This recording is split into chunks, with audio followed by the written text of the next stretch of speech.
Good morning, everyone. It's my great pleasure to introduce to you my friend, Dr. David O'Hara. Dr. O'Hara is a friend of mine from my days at Penn State University. He was something of a mentor to me. I look forward to you getting to know him a little bit and to hear from him. For me, Dr. O'Hara is a model of what it means to be a student. He's still a student. He's a voracious learner, and I'm sure he'll tell you a little bit about some of the areas that he's interested in during his talk today.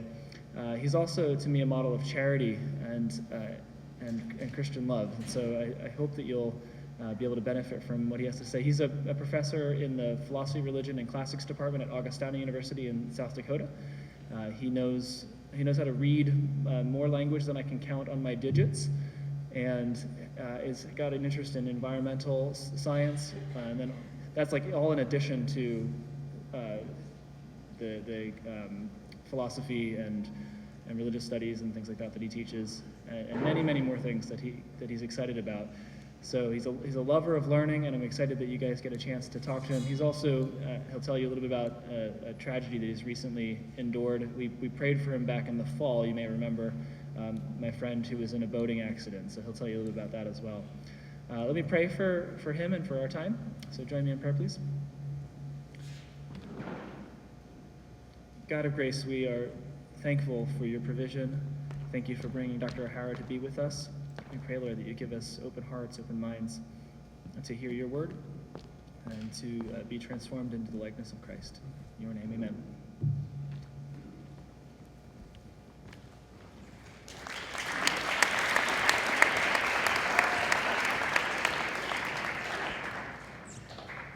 There's a part of me that wants to have everybody line up.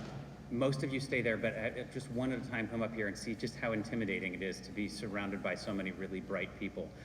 A friend of mine, Charles Tolliver, who teaches at St. Olaf College, tells me that once he was giving a presentation like this, and he got really intimidated, and he took a pen out of his pocket, and he had his notes in front of him, just like I've got mine here, and he wrote, "You have a friend," so that he could remember he's not alone. I'd just do the nerdy thing, and I carry books around with me so that if I get lost, I'll just start reading. I want to talk to you, lecture at you, if you will, about the importance of listening to lectures. I'm aware in starting to do this that not all lectures are pretty. Not all lectures are fun to listen to. And I'm also aware that there's nothing that you can do about that. You're stuck here. Your teachers will see you if you walk out. I'm sorry. What you can control is how you listen and how you respond. I don't want to give you the impression that I've got it all figured out. My intention, in fact, is to tell you about a lot of things that I haven't got figured out. My reason for doing so is I want to invite you to join me in trying to figure some things out. Still, over the years of listening to speeches, I have very much come to appreciate people who tell me what their point is up front. This is nice for two reasons. First, it helps me have a sense of what I should be listening for and how to listen, and that's very helpful. And second, sometimes all you need to know is the upshot, and then you can catch some sleep. After all, I am not grading you here, and I don't plan to fail any of you who close your eyes. I'll assume that you're listening meditatively and introspectively. In other words, don't worry about offending me if you lose interest in what I have to say. So let me tell you up front, I have 3 points and I want to tell you, in addition to those 3 points, a little bit of my story. Here are my 3 points. First, I want you to think about your education as presenting an opportunity to act on love rather than on fear. I want you to think about your education as presenting an opportunity to act on love rather than on fear. Second, I want you to think about the importance of allowing yourself to be fully human. And that may sound really dumb. In fact, most of what I'm going to say is probably going to sound either crazy or dumb, just a little forewarning. I want you to think about the importance of allowing yourself to be fully human, because that will cut you some slack that you need. And third, I want you to pay attention to your gifts. because they're probably pointing you to something important. And they probably, if you're normal, feel pretty small to you, and at times feel unimportant. There are times when your gifts will feel like something that you compare to other people's gifts, and you think, well, that person can play the cello so much better than I can, therefore my ability to play the cello isn't all that great. Dismiss that from your mind. Okay, having told you my 3 points, I want to tell you my story. I'm violating a personal rule in doing this. When I give lectures, and especially when I give chapel talks, I try to avoid talking about myself, and I usually prefer to talk about some passage of scripture or some text that I'm reading. Sometimes telling personal stories is worth doing, though. For one thing, you all know that we learn stories pretty well. Somebody tells you a story and you can remember it pretty well. I think stories also give us something to respond to, like half of a conversation. And mostly I think it's helpful to hear other stories as we shape our own. One of my favorite novels is Umberto Eco's Baudolino. Some of you may know Umberto Eco is an Italian novelist who just died this past month. He was in love with language, just like I am. And like me, he studied the writings of the American philosopher Charles Peirce. That's about where the comparison between the two of us ends, because I will never write a great novel. I'm not saying, by the way, that I think that you should love Eco's novels.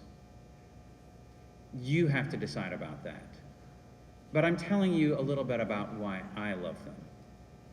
In this novel, Baudolino, Eco wrote that one who tells stories must have another to whom he tells them, and only thus can he tell them to himself. One of the things I'm hoping that you'll get here is how important it is for you to tell your own story, even to tell it to others so you can tell it to yourself. Later in the same book, he says, by imagining other worlds, you end up changing this one. Hopefully that's good news for those of you who like fantasy and nerdy literature like that. If you're following me closely, you'll see what I just did. I told you a little bit about myself and what I love, and I suggested that what I love might help me to imagine new ways to change this world that we live in. Another one of my favorite authors is the Stoic philosopher Musonius Rufus. And he writes that pupils would seem to me rather benefited by not meeting with their teacher in the city, in the classroom, nor listening to his formal lectures nor discussions, but by seeing him at work in the fields, demonstrating by his own labor the lessons which philosophy inculcates. That one should learn and to endure hardships and suffer the pains of labor with one's own body, rather than depend upon another for sustenance. Hold on to that thought for just a minute, and let me deepen for a moment what I tell you about myself. I want to forewarn you. I am going to tell you the story of what I think of as the story of a very good year.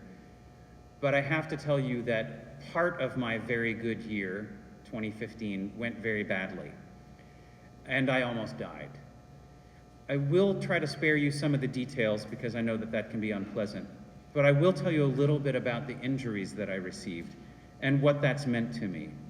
I'm telling you this now because I know that sometimes that can be hard to listen to you, and you have my permission not only to close your eyes, but to plug your ears, and if you need to walk out. I don't have a right to tell you a story in a way that hurts you. One more caveat. If you're freaked out by bears and jaguars, you should know I'm going to mention them soon. Sorry. All right, here's my very good year story. I want to tell you a little bit about who I am and what I do. I'm married. I have 3 kids. I have a son who's in college, a daughter who recently graduated, and a son who still lives at home. I'm a native of Woodstock, New York, just a couple hours north of here. I've lived and worked in Nepal, Poland, Spain, Greece, Guatemala, Nicaragua, studied in New Mexico and Pennsylvania and Vermont, and now live in South Dakota. I used to think that I hated traveling. I think I've discovered I was wrong about that. And I really love being outdoors, which is why my shoes do not match the rest of my outfit, but they're great for walking through swamps. I thought when I went off to college that I wanted to be a language teacher because I'm really good at learning languages. I wound up becoming a philosophy professor because I discovered that I'm not very good at teaching languages, but I really love spending time with young people who are asking important questions. One of the tricky things about being a philosophy professor, though, is that if you become a philosophy professor, people expect you to act like all the other philosophy professors have acted. And a lot of what philosophy professors do is we write papers that no one else ever reads. We write these papers for academic journals that are intended to be read by other philosophers, and what's great about them is that they give you another line on your resume, and what's terrible about them is that they are as boring as can be. So some of these journals come to my office, and I know that I don't tend to read them myself. I do love to write. I just don't love to write things that don't matter. So now what I do is I try to do what Musonius Rufus says and take my students outdoors into the fields with me. I try to get outside as much as I can. In South Dakota, we have this fantastic national park, the Badlands. We talk about South Dakota as flyover country because if ever you go to South Dakota, you will probably be in an airplane on the way to San Francisco. It's okay, I understand, that's what everyone else does too. But if you get a chance to drive through, stop at the Badlands, it's gorgeous. And ideally, bring a tent and sleep there overnight. And get sung to all night by packs of coyotes. And wake up to the sound of bison breathing outside of your tent. They won't hurt you unless you scare them. They're wonderful. I like to teach in Greece and to take my students around. My students, most of them come from the prairies. Most of them have never seen the ocean before. Most of them have never seen mountains. Most of them have never tasted olives fresh from the tree. There's something wonderful about having that kind of live experience. Having grown up in the Appalachians, I love these mountains. I say these mountains, I realize we're kind of outside of them right now, but I just flew in yesterday and got a glimpse of them, and my heart raced when I did see them. I love the fish that live in the mountains, and I write about the trout of the Appalachians. Every year, I spend part of my year working in Guatemala and Belize, teaching a course in tropical ecology, and one of the very best things is telling my students that there are jaguars there and that they will be visiting us during the night. And then when the howler monkeys move in and make their howling noise, my students always think that it's the jaguars. The jaguars you almost can't hear. They just sort of sneak up behind you. The howler monkeys are fantastic. They make all kinds of noise, and they're wonderful. Part of what I'm doing right now as a philosophy professor is trying to persuade companies like the Disney Corporation to give money to preserving jaguars. Part of what I do is I teach in Alaska. I take my students up there so that I can teach them about trout and salmon, where they come from and where they go, and how every blueberry that they eat is grown in the body of a salmon. If you don't believe me, ask me about that later. I spent time this past summer, this is part of my really good year, camping above the Arctic Circle on the Wulik River, just upstream from about 50 miles upstream from Kivalina, and downstream from the Red Dog Mine, one of the largest zinc mines in the world, so that I could see what happens when you build an open pit zinc mine up above a place where Dolly Varden and chum salmon spawn. I had a really good year. I got to visit a lot of these places. I got to bring students with me in each of these places. I got to take them out into the fields as Musonius Rufus suggested that I do. So far, so good.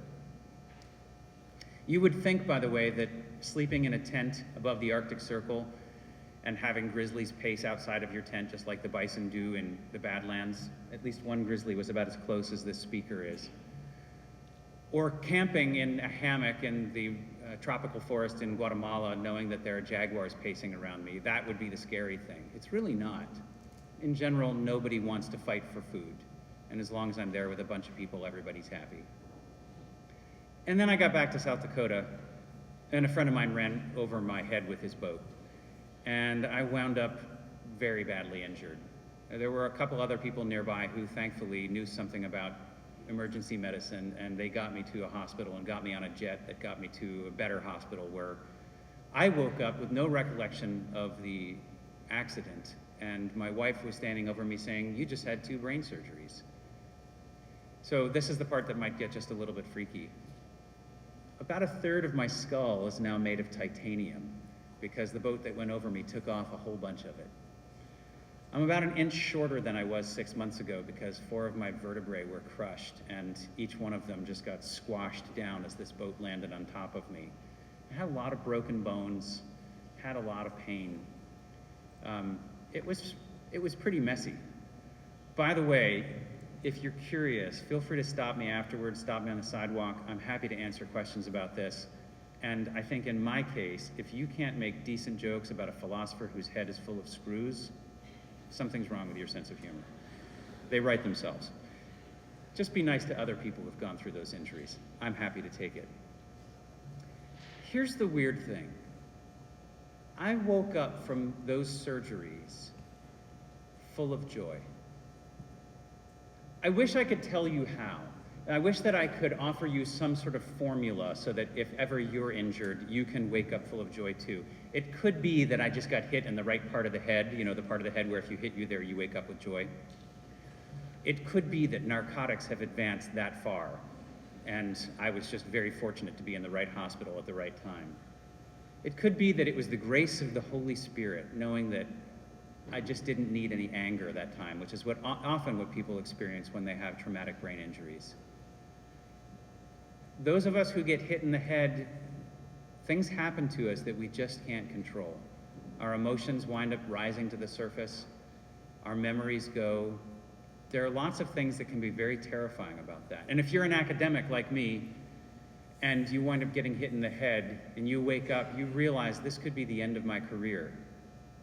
At 45 years old, I could be done. It was terrifying at one moment when I tried to read in Portuguese while in the hospital, and I realized I couldn't remember a single word of the language. Even worse was remembering that I once knew it. It's weird to lose my sense of smell. My brain hit the front of my head so hard that it damaged my olfactory nerve, and nothing tastes the way that it used to taste, and nothing smells the way that it used to smell.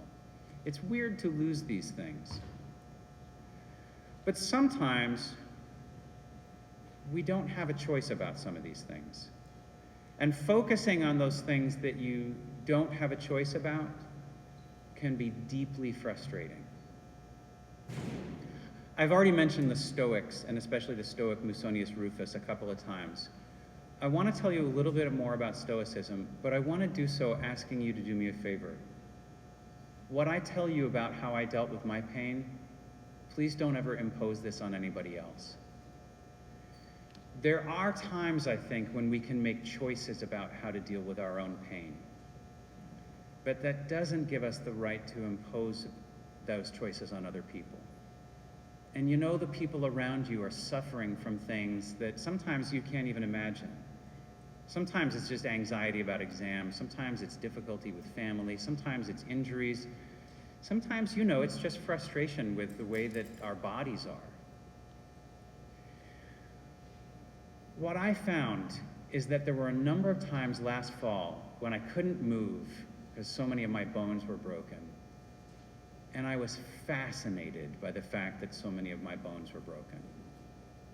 And I was fascinated by the fact that I couldn't remember how to read Portuguese.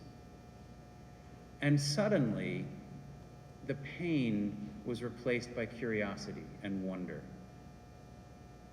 Again, I don't offer this as a prescription for anybody, but I offer it as a story of what happened to me, because it might help you to think through your own story. Here's the weirdest part. I was joyful and grateful. And I found that that gave me the opportunity to spend a lot of time in prayer. I also lost my ability to sleep for a couple of months, and that's very weird. But what I found was each night I was lying in bed late into the night, trying to rebuild my brain, trying to rebuild neural pathways. And so I came up with exercises like thinking, how many of my students have gone into the military? What are their names? What do their faces look like? Who are they married to? Which of their parents do I know? And then just running through them, picturing each face, thinking of each name, and thinking, what do they need right now? And then asking God for it. Oftentimes I would get out my phone and go onto Facebook and just start posting, hey Amber, I'm praying for you. I know your husband Bobby is off on a deployment right now. I'm praying for him as well. Again, this whole story is still very weird to me, and I imagine some of it sounds weird to you. But what I can tell you is, at the times when I did have the choice between bitterness and curiosity, or between self-focus and focusing on praying for others, when I chose the curiosity and praying for others, it made me really happy. And this is part of why I look back on last year and think, that was a really good year. I want to say I'm really lucky, except for getting hit in the head by the boat. That part wasn't so lucky. Everything else, I feel very fortunate. And I feel very fortunate knowing that many of you were praying for me. It's interesting how many times somebody wrote to me or called me to say, I'm praying for you. I got texts from people, I couldn't even recognize the numbers, saying, we're praying for you. Every time that happened, I felt loved. And that also helped me to get through the pain. Okay, enough about me. I'm telling you this story because I want you to rethink your story. Let me go back to those 3 points that I made, because I want you to think about, what do you do when you find yourself in a difficult situation? Like, for instance, if ever this were to happen to you, like if you were to go to a challenging school and have a lot of homework. What do you do with that? If you find yourself in the situation where a friend is in pain and you don't know how to comfort them, what do you do with that?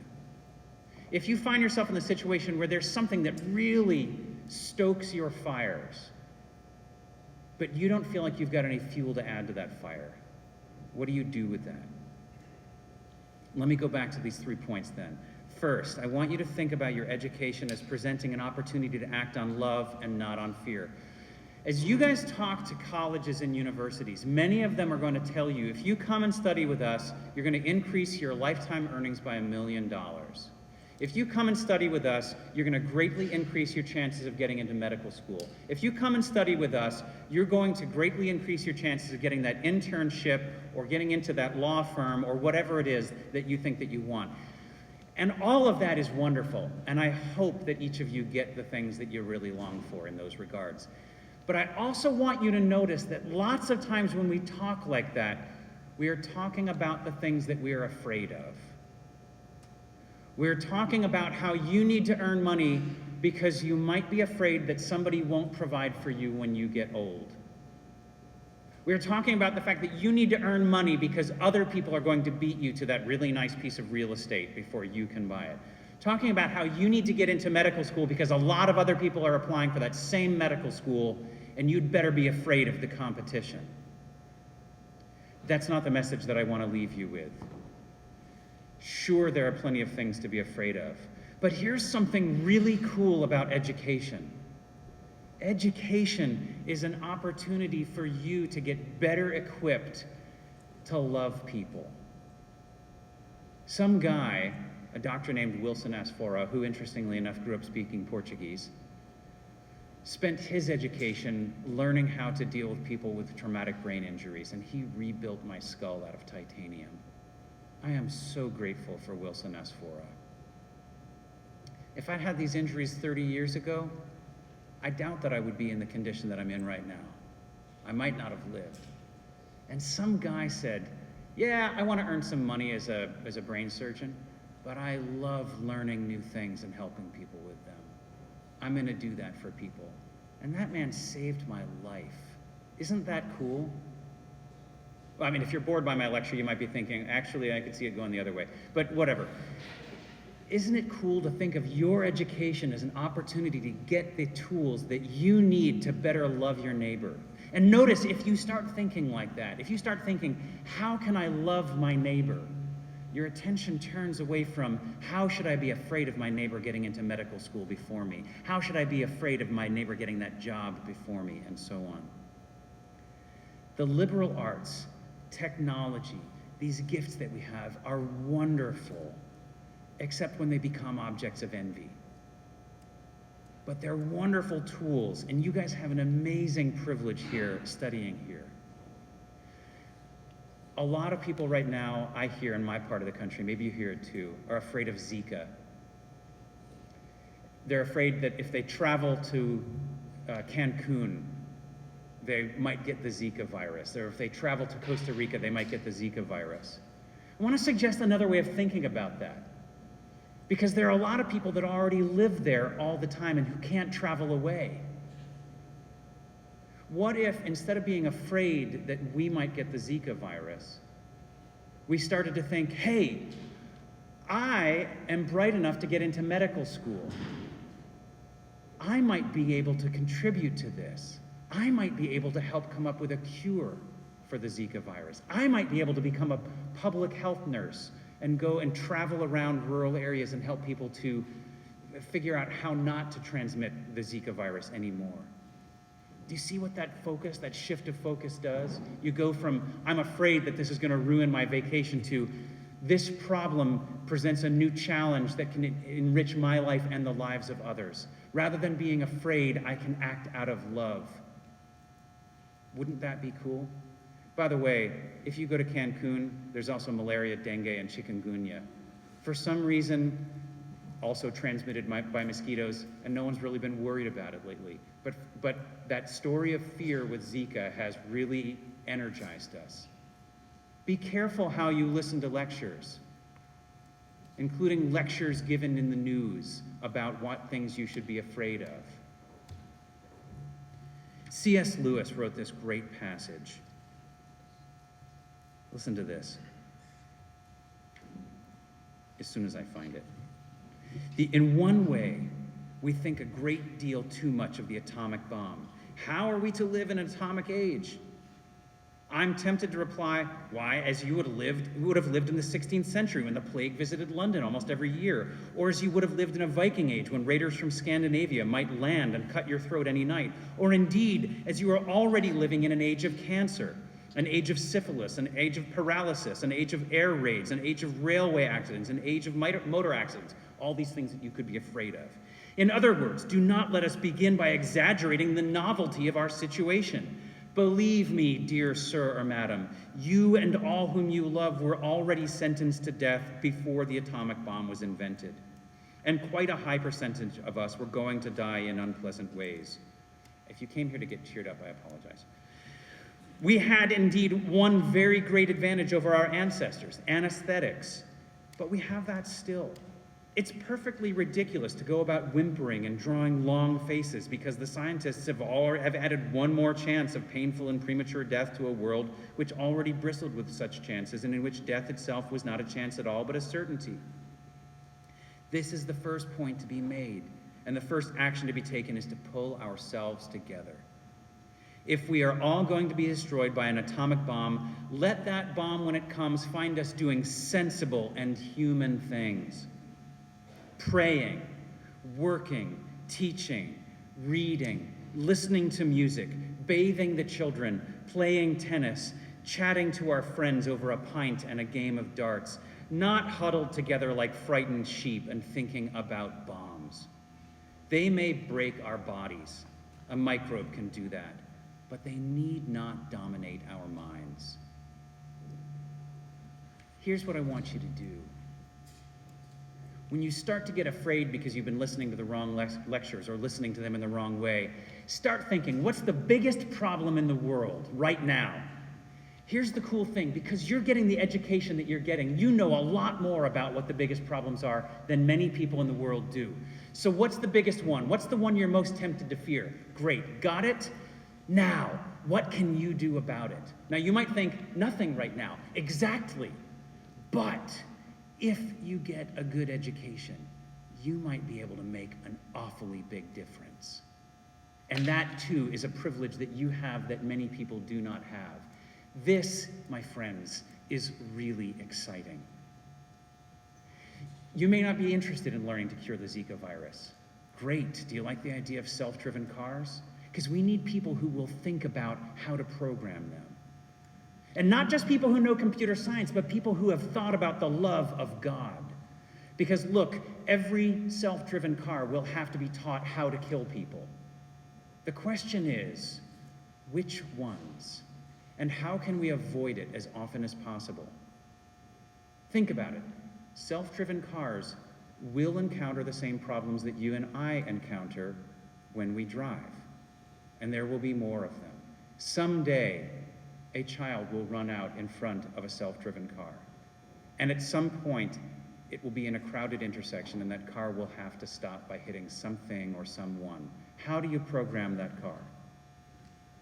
One approach to this is fear. Let your company who's making this car think, which of these collisions will cost us the least in litigation? This, by the way, is how it's often being decided. Here's another way to think about it, though. Which of these collisions will help us as a company to best love our neighbors? Not many people are thinking about that. You all are learning how. You can make a difference in that. All right. Second, I want you to think about the importance of being fully human, because that will allow you to cut yourself some slack. I think this is what Gandalf was saying to Frodo, by the way. When Frodo says that Gollum deserves death. Deserves it? I dare say he does. Many that live deserve death, and some that die deserve life. Can you give it to them? Then do not be too eager to deal out death and judgment, for even the very wise can see all ends. I'm not talking about capital punishment, by the way. I'm talking about the way that we flagellate ourselves, the way that we beat ourselves up because we feel like we don't measure up to other people, the way that we beat ourselves up because we feel like we don't even measure up to our own standards. Cut yourself some slack. Be fully human. I want to tell you this. I am a philosophy professor. I have 4 degrees in the liberal arts, including 2 master's degrees and a PhD. I've studied a lot of things, and I've lived in a lot of places. I've started a program in law school as well, just because I'm curious. And by the way, I've got brain damage, permanent brain damage. I can't remember spaces very well anymore. I've lost a lot of my ability to learn languages. Oh well. What's she gonna do? Should I spend time worrying about that? Should I spend time being afraid that I won't do as well as my classmates in law school? Look, a lot of them are smarter than I am and are gonna do better than I will. That's how it is. I'm okay with that. I know the gifts that I have, and I know the gifts that I don't have. Let me wrap this up. Here's my last thing.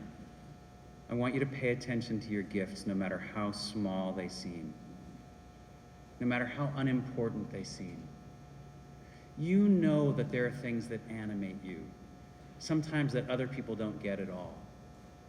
You know that there are things that just delight you, that other people don't even understand. A couple days ago was March 1st, the saint day of St. David of Wales, for whom I'm named by my Welsh mother. What can you do? St. David is not remembered for a whole lot other than being the patron saint of Wales. I guess they had a fairly small number of people to choose from back then. But he did say one thing that we remember. Do the little things. The little things matter. The way that you talk to people matters. The way that you care for yourself matters. The little things that matter to you, I wish to suggest, matter to God as well. Don't give up on them just because they seem small. If you've read Middlemarch, you may remember the last lines. The growing good of the world is partly dependent upon unhistoric acts. And that things are not so ill with you and me as they might have been is half owing to the number who lived faithfully a hidden life and now rest in unvisited tombs.